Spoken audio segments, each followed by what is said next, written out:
Колко хубаво е да имаш дом, да имаш топлина, да имаш хора около себе си, с които да споделяш радостите на живота, а и болките на живота.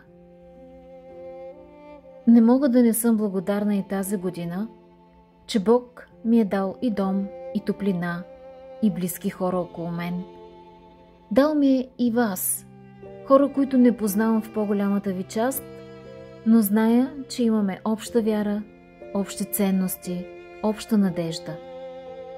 Благодарна съм сърдечно на всички вас, които сте ми писали през годината и сте ме насърчавали с думите, че моите ежедневни послания са ви полезни, дават ви подкрепа във вашия верски път.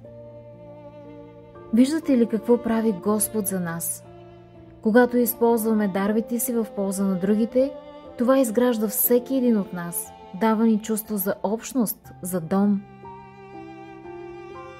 Когато се мисля за Божието царство, определям го точно с тази дума.